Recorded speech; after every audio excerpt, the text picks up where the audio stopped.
Speaking of shows we don't really love anymore, let's talk about Jimmy Kimmel and the fake Kermit.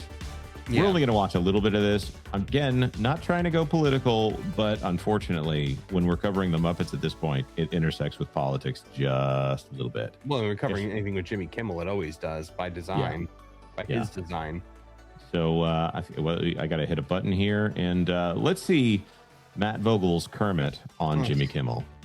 I must say, you picked a great time to come back to television. Things are going really great.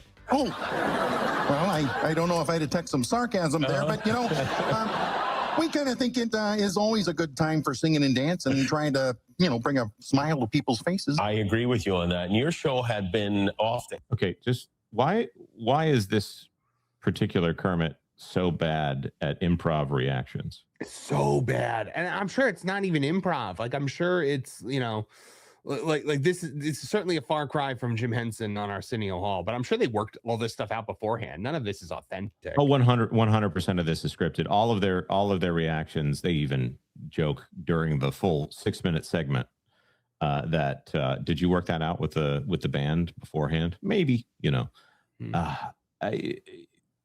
Anyways, Kimmel also... Now, were you guys' show had been off the air? Bring a smile to people's faces. I agree with you on that. And your show had been off the air for... Now, were you guys suspended? Well, no, that's not quite what happened to us. I must say, you... So going 100% for the Trump joke there. Yeah, he's got to make it about himself, and he's got to make it about Trump. And I'm just glad they didn't have... Like, they came close with Miss Piggy one time doing something about Trump. I'm like, I don't care who the president is. The Muppets do not get political. Like, right, it would have never in a million years. Like it's safe for them now to make a Ronald Reagan joke, like Sam the Eagle liking Ronald Reagan. That's the level of political humor they need to have in the Muppets, or saying that Richard Nixon is a tricky fella. That kind of humor is okay for the Muppets, and they don't need to stand the entire segment on that.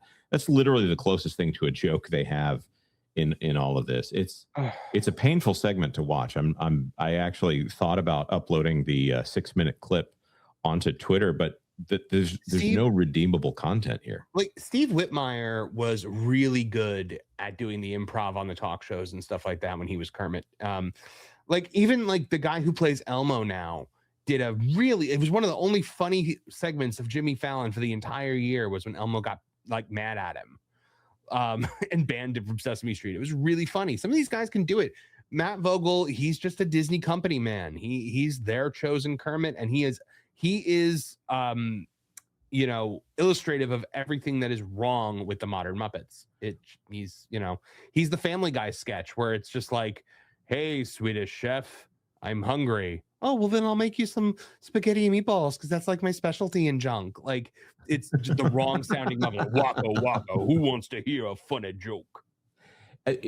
Looking at all of this, and I started watching someone who definitely not anywhere near my love of the Muppets here. There's somebody who has dedicated their lives to watching the Muppets, and was going over Steve Whitmire's statements. And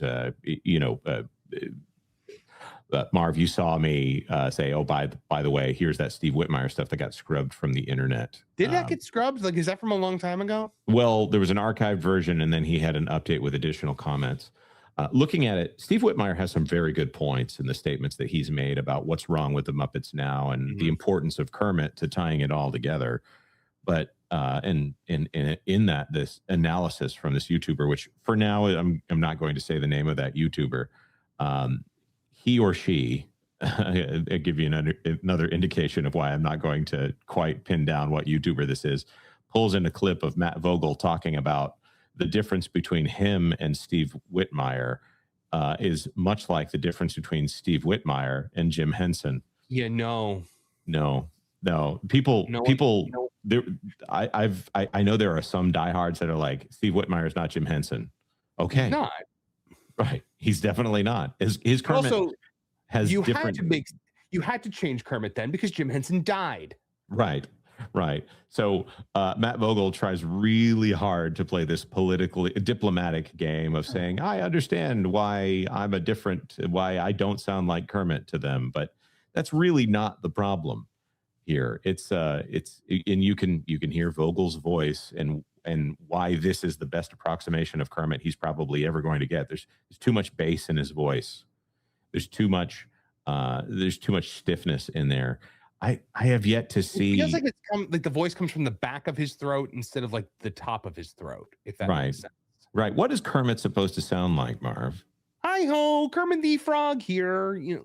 It's not that hard of a voice to do, guys. You can just do it like this, and then occasionally you go down into this register over here, and then you come up here when you're getting excited. Like it's everyone in the world except Matt Vogel can do a Kermit impression. That's a really excellent Kermit the Frog impression, and Pro can do a Kermit the Frog. I've attempted a Kermit the Frog. I'm not going to do either. I'm not going to attempt it next to you here because I think you have the superior impersonation. But there are things more than the voice that are wrong with Vogel's performance. He's still very stiff in supposedly improv reactions. The personality of Kermit is not shining through. He doesn't seem like the well-intentioned leader of the Muppets. He's just kind of he's the guy who's puppeting the felt here, but it just no one reads him as Kermit. The thing that I really hate is they used to do a thing where or they've been doing a thing now with Disney where like Matt Vogel will be puppeting Kermit like Avenue Q style. Where like you see him and the puppet and he's like doing and his mouth is moving and stuff like that.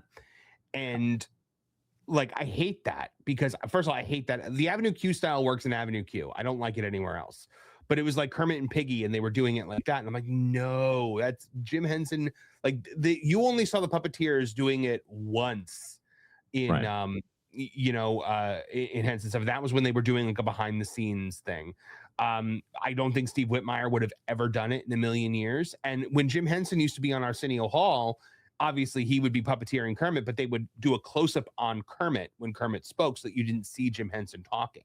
It was all very coordinated, and Disney just doesn't care. They don't give a crap about anything. I keep hearing that Matt Vogel's a very talented Muppeteer, but I've never seen it. Yeah. If he's not, I thought he was fine as Constantine. It was a great original character. It's just when he takes over these legacy characters like Kermit and Big Bird, he's terrible at it.